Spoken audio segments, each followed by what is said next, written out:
Hey everyone, welcome to Breakout Wednesday for the 30th of August 2023. It's currently 9:30 p.m. on the West Coast, 11:30 p.m. on the East Coast. First of all, remember, this is never financial advice. I'm not a financial advisor. This is simply a video blog on how one trader sees a market, and everyone needs to take responsibility for their own decisions. Okay, so missed a few weeks, sorry. It's the best we're going to get for now, just doing it when I can. Still been working hard, just got heaps of shit going on. Now, here is a chart of the All Lords, been chopping sideways, and we've had two big days, but three up days in a row now. So, and there's a bunch of stuff to get through. Let's just hit it. I just want to quickly talk about some of the long-term investing stuff and then get to some trade ideas. So really quickly rattling through a lot of the long-term stuff, okay? Okay, we have Visa, which I'm holding for ages. This is not a trade. This is something I'm trying to hold for a big move over years if possible. Okay, so this awesome base broken up, and it's based again broken up. So this guy is trending higher. I've added to it and sitting tight. The NASDAQ ETF on the ASX, which I've owned for ages. Okay, it's just in a huge uptrend now after these lows that I was talking about back here, and it flushed out. It's just been going up ever since. It's back up here, challenging these old highs. What a move! I mean, what a trend! When this thing starts trending, it can just trend for years and years, right? So sitting tight, not selling. Gear hasn't been as uptrending. Obviously, it's really been turning sideways. But I'm still in it. Haven't sold anything. What else is there, guys? There's heaps. Good and bad ones too. Zero, still holding a lot. Okay, so it's this huge move from back here I was talking about. I'm still holding it all. And I think this is there's a good chance it's going to trend a lot higher. The trend's up. Had a nice healthy pullback, flush below its 50-day moving average, bounce back above it. Just going to sit tight. Okay, I'm not gonna make a killing if I just sell now, right? I need to have a crack at sticking with that for a big move, and that's how the major money's made. And it's also easier just sitting on your ass doing jack shit is easier than jumping in and out of a million things, as far as I'm concerned. It's not all awesome news though. I've had some beatings. ResMed, when I say I've had some beatings, I mean I've been in ResMed for years, right? So I'm still up pretty big on it, but my last two purchases are obviously down. And so this company's still growing at about 20% per year, but there was some stuff in its earnings report that kind of spooked the market, margins coming down a little bit and blah, blah, blah. And it got hammered, right? So ResMed, haven't sold anything. I just wanted to go through these long-term stuff because,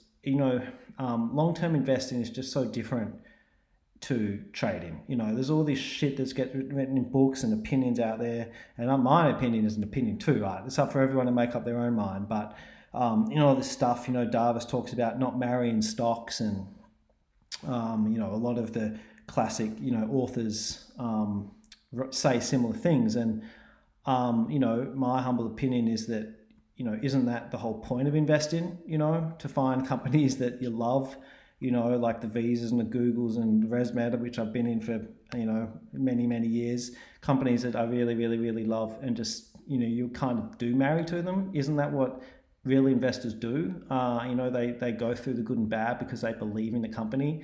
You might call that crazy, and I think from a trading perspective that is crazy, because you always get told use a stop loss, but I'm telling you now, if you use a stop loss, you're gonna get stopped out of shit, and it's gonna go up. And if the investors don't use stop losses. Sounds crazy, but they don't, right? True investors find shit they love at good value, and they think they're buying at a good price, and they hold it and they hold it and they accumulate it. And then when they're right, one day they sell it and they make 50x, okay, or 100x, okay? That's what investing is. All right, trading is completely different, okay? That's enough on that. For those that want to get into investing, okay, if what I'm crapping on about, sounds at all intriguing and something that makes sense to you, this is my favorite book. Talked about that before, but if you just one book out there, I think makes the most sense to me, it's that one, okay? To simplify shit for people. So let's just move on, and quickly wanted to point out another one that I've been getting hammered in is Pepper Money, right? Been in this for ages. Okay, rallied back up, back up to where I kind of started piling into it, and then boom, back down. So, whatever, I believe in that company, just going to sit tight. It's paid out a few, nice dividend and blah, blah. So, that's life. But you know, what comes around goes around. ALUs, the stock I was talking about.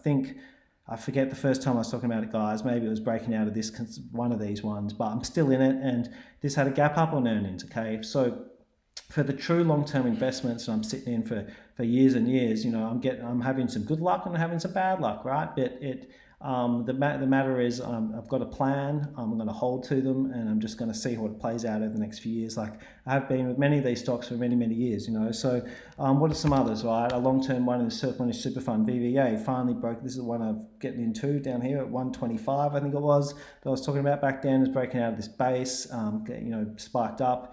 That's going to be, you know, a slow burner. And then BH is another one that's just churning sideways, just a similar chart to gear, okay? Then a few of the trades that I've been talking about a lot lately, MMS, like what a move from this base breakout, huge spike, okay, and then this down day. So I've been stopped out of that, like the last of this kind of when it broke back down here, okay. So I would have loved to have gotten out here, but I didn't. So that's life. Huge move, good win. Some other ones, I mean, I've talked about Google. That's just going on. Just one of the nicest trends. It's just like Visa, still in it. And the other one I was talking about the other week, CHTR, just this bottoming pattern that if you're a, you know, swing trader, whatever, this is just, these things repeat time and time again. It's like one of the best bottoming patterns you'll ever see. And this is in sync with a company that's actually kind of a good business, right?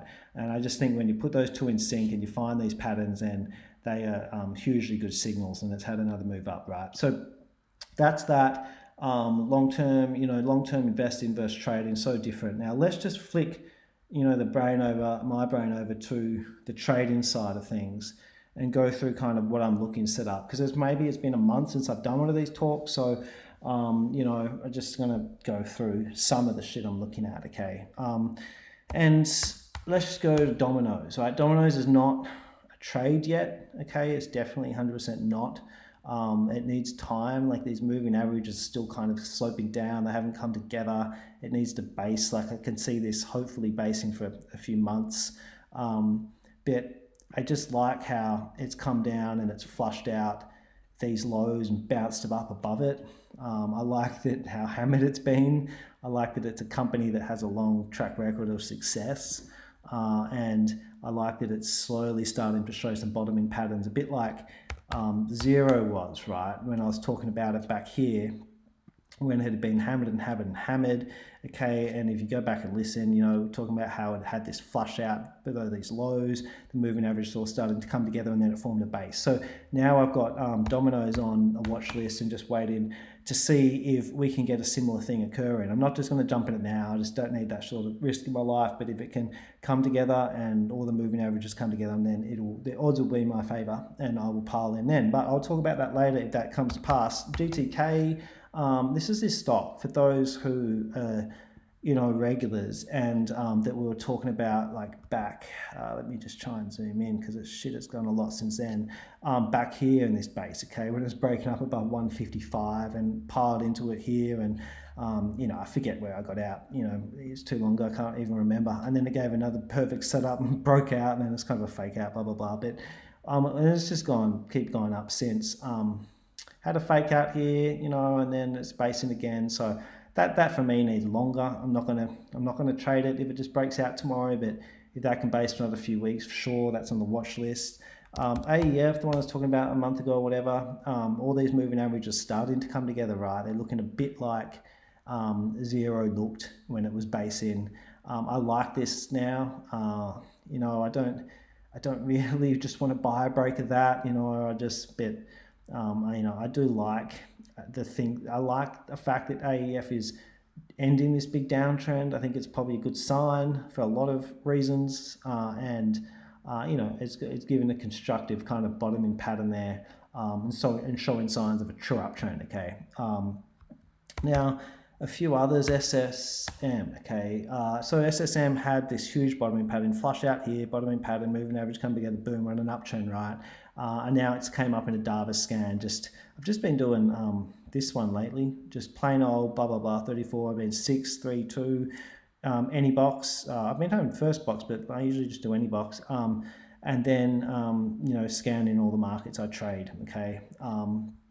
it's been finding some really good shit. So SSM is just you know, forming here in this box, and you know, I'd like that to sit there for longer, but gee, I don't know if I'll get that chance. I need to make the decision. Do I enter that on a break or not? And you know, I like it. You know, it's in an uptrend. It's got a lot of room above it to move. It's in an uptrend. It's had this flush out. So yeah, I thought that was a good one to you know, at the moment, you know, in terms of setups. Another one, right? SMR. So, you know, SMR is obviously resource stock. You know, downtrend here, flush out here, and then all these moving averages are just literally together. Okay, we've got 3 cracks, 1, 2, 3 cracks on this resistance line here, and it's just now basing. All right, and this just has serious potential for this to be a launch pad, right? And so that is one of the nicest kind of VCPs I can find at the moment.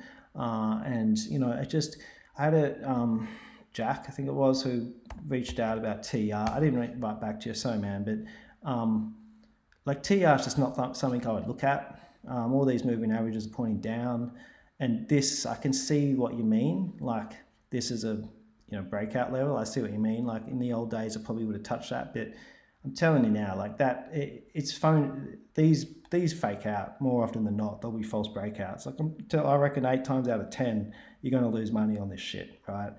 It's just a complete degenerate trade taking that, and it's just in downtrend. It hasn't done enough basing. You know, the whole moving average thing I keep crapping on about. It's not just hocus pocus. It's just a way to determine if something's gone sideways for long enough and put in that basing action it needs to before it goes up.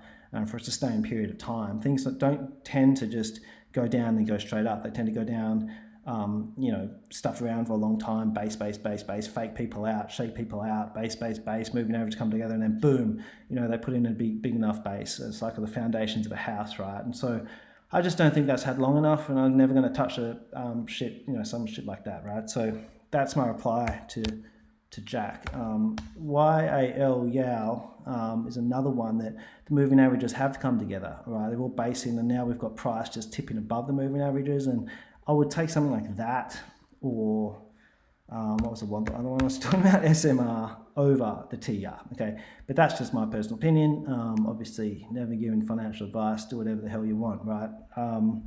So a few other setups, DHR and the NISI. Okay, this is just a similar setup to a lot of the stuff we've been talking about. Okay, really good company. Know a lot about its fundamentals. It's easy to do some research on this guy because it's well known. Flushing out below these lows. Okay, breaking the downtrend, and now coming up in data scan. So I thought that was pretty cool. I've entered this next one, PAYC. This is a different setup. It's something I really talk about as much, but it's something I like. This is a really good company. I like its fundamentals. I like its growth. It's got huge growth. I like it's kind of got a monopoly over what it does. You can do your research in your own time, and huge support here, support here. You know, it had an earnings report which was pretty good report, but had some shit there that obviously Wall Street didn't dig. Gap down, absolutely bent over. You know, like kind of ridiculous. And then formed this pivot, broke down, flush, broke up. And so this little square here is kind of like my buy zone, where when you have this breakdown zone and then it breaks down and then fakes it, then just above that, when it pops back above this kind of support level, that's all to me can just be a buy zone, okay, with a very, very tight stop down here. And when you get these, the risk reward on them is hands down better than nearly anything you'll ever come across in trading, okay? So I've got PAYC around 287, actually got a bit more about 289, sitting tight, wanting to swing, you know, back up here with a stop here, and my risk reward's very good, you know. I only need to win a couple, you know, in every 10 of these I take, and boom, you know, huge money can be made. So that's a new trade I'm in. I thought that was just interesting because it's a bit different. I'm also in, and this is kind of cool, but it didn't influence my decision, is Ferrari race. Huge uptrend, really nice channel, breakout, boom. All right, these patterns they just repeat time and time again. And another one that hasn't broken is ALSN on the NISI. Okay, massive uptrend, really tight, ascending triangle, flat base, whatever you want to call it. It came up in the data scan, just my same old one that I'm doing. I'm kind of busy at the moment, so I'm just doing that one scan every day. Kind of, to be honest, the only scan I'm kind of doing, other than some volume stuff at the moment, but I'm still doing that every single day, never missing it, and finding everything I need. And ALSN is based in there with blue sky above it, right? So that is it. Have no idea what the market's going to do. Don't give a shit. I mean, there's been some awesome trades out there in American markets mainly, but I mean, not really actually. Like, there's been some awesome trades on the ASX too. I think I'm a bit harsh sometimes to the odd ASX, but there really has been some nice moves. And so that's it. I'll be back next week because I think the next week should be a bit more chill. So I'll chat to you then. Take care. Cheers.